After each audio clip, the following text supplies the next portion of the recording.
کہتے ایک شیخ احمد نام کے بزرگ تھے، ساری زندگی کسی کو کام نہیں بتایا، ساری زندگی بڑی مشکلات آئیں پر کبھی اپنی ذات پر سوال کا دروازہ نہیں کھولا۔ ایک ایسی مشکل آئی کہ جو حل ہی نہیں ہوتی تھی، کسی نے ان پر کوئی الزام لگا دیا۔ ابو مسلم نام کا ایک بادشاہ تھا، اس کی حکومت تھی، اس نے پکڑ کے قید میں ڈال دیا۔ اب قید میں ہیں، جرم لگ گیا ہے، فرد جرم عائد ہو گئی ہے، جیل میں ہیں۔ لوگ کہنے لگے حضرت جی اپنی صفائی میں کچھ کہیں، فرمانے لگے ساری زندگی بندوں سے کچھ نہیں کہا، اللہ رسول کو پتا ہے میں بے گناہ ہوں، مجھے کہنے کی ضرورت نہیں۔ داتا غانی بخش علی حجویری نے لکھا ہے، داتا صاحب کہتے ہیں تو یقین کامل تو پیدا کر، تو ایمان تو پختہ کر۔ داتا صاحب کہتے ہیں وہ ابو مسلم جو بادشاہ تھا وہ نیک آدمی تھا، اسے رات کو خواب میں نبی کریم کی زیارت نصیب ہوئی اور حضور سید عالم صلی اللہ علیہ وسلم فرمانے لگے تو نے اللہ کا ایک نیک بندہ جیل میں ڈال دیا، ڈر نہیں آتا، وہ تو بے گناہ ہے۔ بادشاہ آدھی رات کو خود اٹھا، دادا صاحب فرماتے ہیں کسی گارڈ کو نہیں بھیجا، پولیس والے کو نہیں بھیجا، جیلر سے نہیں کہا، خود گیا، جا کے جیل کا دروازہ کھولا، دروازہ کھول کے اس درویش کو آزاد کیا، کہنے لگا بابا جاؤ مجھے پتا چل گیا بے گناہ ہے۔ بابا جی سلام کر کے جانے لگے تو بادشاہ پھر آگے آیا، ہاتھ باندھے، ہاتھ چومے، کہنے لگا حضور آپ بڑے نیک ہیں، میرے لیے کوئی حکم ہو تو بتائیے گا، میرے لائق کو خدمت ہو تو بتائیے گا۔ تو شیخ احمد فرمانے لگے تجھے ابھی بھی سمجھ نہیں آئی، تجھے ابھی بھی نہیں سمجھ آئی؟ کہنے لگا حضور کیا؟ فرمانے لگے جو تہجد کے وقت تجھے اٹھا کے مجھے رہا کرنے بھیج سکتے ہیں وہ میری کوئی ضرورت باقی رہنے دیں گے؟ مجھے کوئی ضرورت پڑے گی کسی اور کو کہنے کی؟ جو تہجد کے وقت تجھے اٹھا کے بھیجتے ہیں کہ جا کھول جا کے دروازہ، وہ ضرورت رکھیں گے میری؟ ضرورت مجھے رہے گی کہ میں تجھے اور کوئی کام؟ ابھی بھی تجھے سمجھ نہیں آئی؟ تو داتا علی حجویری رحمت اللہ علیہ فرماتے ہیں اصل میں ہماری طبیعت ہے، ہم نے بندوں سے دل لگا لیا ہے، دل اللہ رسول سے لگاؤ، کسی بندے سے لگانا تو اس سے لگاؤ جو اللہ والا ہو۔ آپ فرماتے ہیں کہ اپنی ساری خواہشات اپنے رب رسول سے، آپ فرماتے ہیں کہ اگر اللہ کے حوالے اپنی خواہشات کر دو گے تو رب تمہیں نہ عام لوگوں سے زیادہ عطا کرے گا، عام لوگوں سے۔ اور پھر داتا صاحب نے آگے جا کے ایک چھٹی بات لکھی ہے، اتنا وقت نہیں ہے ورنہ کشف المحجوب کا تو ایک ایک صفحہ الٹتے جائیں تو کیا کیا چیزیں کھلتی چلی جاتی ہیں۔ داتا صاحب نے لکھا ہے، داتا صاحب فرماتے ہیں اگر تو چاہتا ہے نا رب جلدی راضی ہو جائے پھر اللہ کی مخلوق سے محبت کرنی شروع کر دے۔ اگر تو چاہتا ہے کہ رب راضی نہیں صرف جلدی راضی ہو پھر اللہ کی مخلوق سے پیار کر۔ اللہ خود داتا صاحب اپنی بات کرتے ہیں، کہتے ہیں میں دریائے راوی سے گزر رہا تھا، یہ ایک اور جگہ آپ کی سیرت میں لکھا ہے، یہ کشف المحجوب میں نہیں ہے، راوی سے گزر رہے تھے تو داتا صاحب نے اکثر ٹینڈ کرا کے رکھتے تھے، کئی بزرگ ہیں جو سر پہ بال نہیں رکھتے، ٹینڈ کرائی ہوئی تھی تو کشتی میں گزر رہے تھے تو سامنے سے کچھ نوجوان بھی کشتی میں آ رہے تھے، تو آپ نے نا سر سے کپڑا اٹھایا، تو جب سر پہ کھجلی کر رہے تھے نا، یہ واقعہ اور بزرگوں کے بارے میں بھی کتابوں میں آتا ہے، داتا صاحب کے بارے میں بھی آتا ہے، سر پہ جب کھجلی کی نا تو بچوں نے ٹینڈ دیکھی تو ایک کہنے لگا ذرا دیکھو بابے کا سر کیسے چمک رہا ہے، ایک نے مذاق کی اور باقی ہنسنے لگے، پھپتیاں کسنے لگے۔ یہ اچھی بات نہیں ہوتی، یہ بزرگوں کے بارے میں یہ رویہ اللہ کو ناپسند ہے۔ اب وہ مذاق اڑا رہے ہیں تو داتا صاحب کے ساتھ مرید تھے جلال میں، کہنے لگے حضور بد دعا کرے ان کے لیے، ذہن نہ لائے کہ یہ کوئی طریقہ ہے۔ داتا صاحب کہنے لگے کر دوں کہ حضور کر دیں۔ مرید کہتے ہیں داتا صاحب نے ہاتھ اٹھائے تو ہمارا خیال تھا اب یہ ڈوب کے مر جائیں گے، تو داتا صاحب نے ہاتھ اٹھا کے پتہ کیا فرمایا، کہا اے اللہ یہ جس طرح اب ہنس رہے ہیں نا انہیں ہمیشہ ہنستا ہی رکھنا، اللہ ان بچوں کو ہمیشہ ہنستا ہی رکھنا، یہ بیچارے کبھی روئے نہیں، ان کو ہنستا ہی رکھنا۔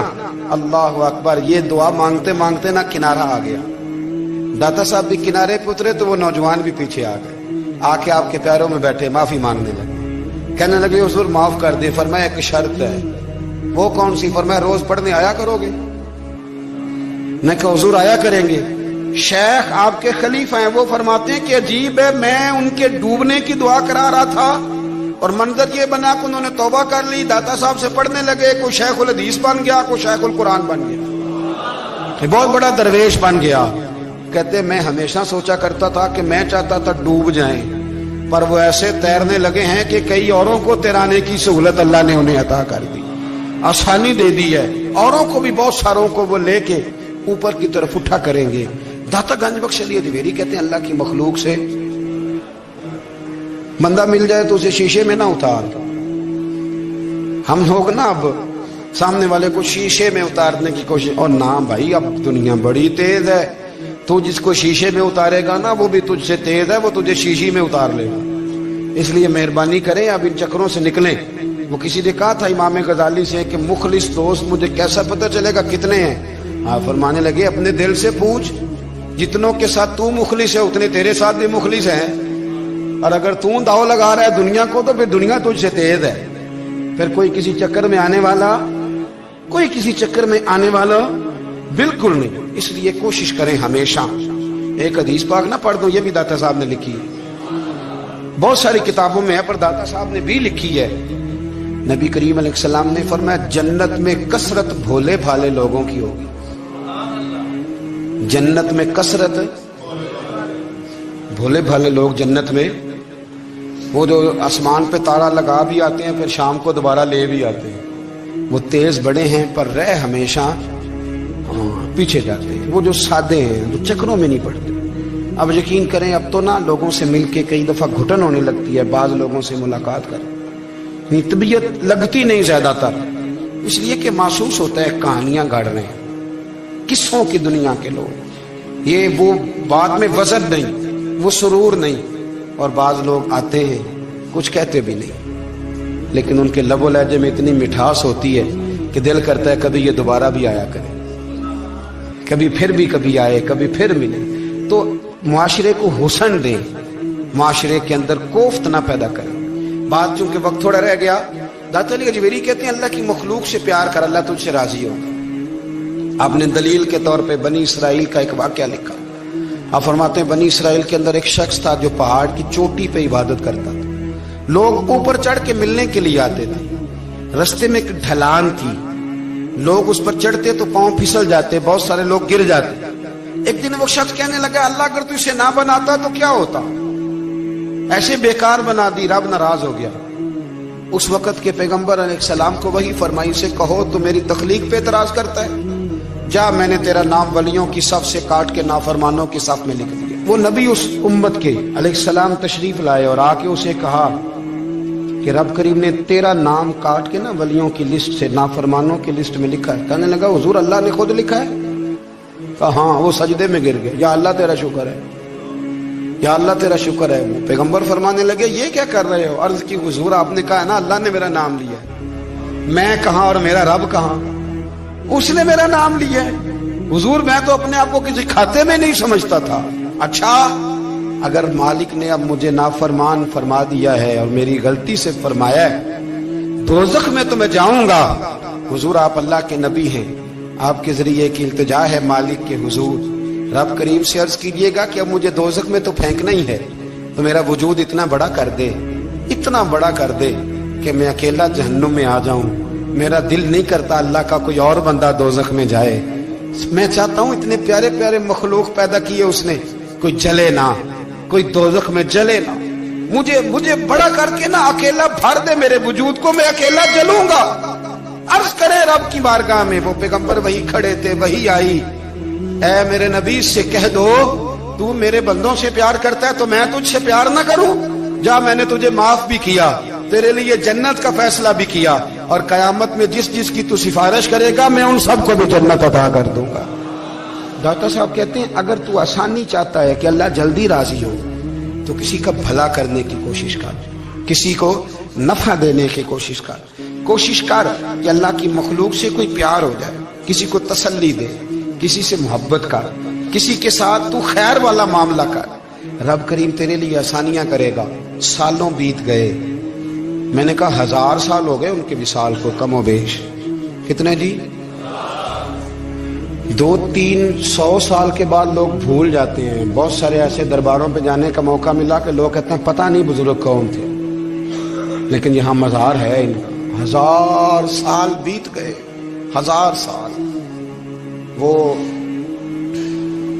جب یہاں برطانیہ حکومت کرتا تھا نا، انگریز کی حکومت تھی ہندوستان میں، تو لارڈز آف برطانیہ کہا کرتا تھا کہ یہ عجیب، میں نے داتا صاحب کی قبر دیکھی ہے تو قبر پر لوگوں کے دلوں پہ حکومت کرتی ہے تو یہ قبر پر اس کا سکہ چلتا ہے۔ جو لوگ نہیں بھی نہ مانتے مزارات کی حاضری، ان کو بھی کبھی نہ کبھی آنا پڑ جاتا ہے۔ یہاں کی حاضری اتنی ضروری ہے کہ ان کو بھی کبھی نہ کبھی حاضری دینی پڑ جاتی ہے۔ داتا صاحب رحمت اللہ تعالی علیہ نے خدمات کی، کوئی زمین نہیں داتا صاحب کی، کوئی شخص نہیں بتا سکتا کہ اتنے مربع تھے، کوئی نہیں بتا سکتا کہ داتا علی اجویری رحمت اللہ تعالی علیہ اتنے بڑے مکان میں رہتے تھے۔ ایک مسجد بنائی ساری زندگی۔ ایک دفعہ ایک صاحب مجھے کہنے لگے جی وہاں لوگ بڑا سجدے کرتے ہیں، شرک کرتے ہیں، فلاں کرتے ہیں، طالب علمی کا زمانہ تھا۔ میں انہیں اسے کہا چل یار چلتے ہیں، آج حاضری دے، یہ پتہ تو کریں۔ اتفاق کی بات کہ ہم جمعے والے دن گئے، عصر کی نماز تھی، داتا صاحب کی مسجد میں نا پہلی صف سے لے کر تو باہر تک گیٹ تک رش ہوتا ہے جمعے والے دن، دیکھے کبھی آپ نے؟ پھر نماز کے بعد جب ہم وہاں بیٹھے نا تو چاروں طرف پھٹیاں لگی ہوئی ہیں، لوگ قرآن پاک پڑھتے ہیں۔ اگر کوئی ایک آدمی ہزاروں میں سے غلط کام کرے بھی تو وہ داتا صاحب نے تو نہیں نہ کہا اسے۔ میں کہتا ہوں تمہیں وہاں جاہل بندے تو نظر آتے ہیں، تو جو وہاں سارا دن قرآن پڑھا جاتا ہے وہ نہیں نظر آتا، جو وہاں حدیث پاک کا درس ہوتا ہے وہ نہیں دکھائی دیتا، وہ جہاں ہزاروں مزدور جو لاہور کے کوئی کہیں مزدوری کرتا ہے، کہیں مزدوری کرتا ہے، روٹی اسے داتا صاحب کے آستانے سے مل جاتی اور وہاں بیٹھ کے لوگ اپنا گزارا کر لیتے ہیں، یہ تمہیں کیف نہیں نظر آتا، یہ رنگ نہیں تمہیں دکھائی دیتا؟ او بھائی وہاں ہر جمعے ہزاروں لوگ اللہ کے حضور جھکتے ہیں، کوئی ایک آدھ آدمی غلط کام کرتا تمہیں دکھائی دیتا ہے تو اس کو بنیاد بنا لیتے ہو۔ ہم جس دن گئے نا اس بندے کو تو ہم بیٹھے رہے مغرب تک پر ایک بندہ بھی سجدہ کرنے والا نہیں ملا۔ میں نے کہا تو کہتا تھا لوگ قبر کو سجدہ کرتے ہیں، یہ تو سارے اللہ کو کر رہے ہیں، یہ تو سارے قرآن شریف پڑھ رہے ہیں اور تو دعاؤں میں لگے ہوئے۔ داتا صاحب کے مزار کے ساتھ جو مسجد ہے آج بھی اس میں ہزاروں لوگ اعتکاف کرتے ہیں، جگہ نہیں ملتی اعتکاف بیٹھنے۔ بھائی کیا بات کرتے، وہ تو دنیا سے چلے بھی گئے تو پھر بھی لوگوں کو اپنے مزار پر نمازیں ہی پڑھوا رہے ہیں، قرآن ہی پڑھوا رہے ہیں، جمعے ہی ہو رہے ہیں، درس داتا صاحب کے مزار پر مدرسہ قائم ہے جامعہ اجویریہ، درس نظامی کی کلاسیں لگتی ہیں، کتابیں چھپتی ہیں، دین کا کام ہوتا ہے، وہاں ایک پورا انسٹیٹیوٹ قائم ہے۔ مہربانی فرمائیں اب تعصب کی اینک اتار دیں، فرقہ واریت کا ذوق چھوڑ دیں، صحیح کو صحیح کہنا سیکھیں، اصل کو اصل کہنا سیکھیں، اور اہل حق سے بھی میری گزارش ہے ان کی تعلیمات کو سمجھیں، میلوں ٹھولوں سے، غیر شرعی باتوں سے بچیں، اللہ ان کے درجات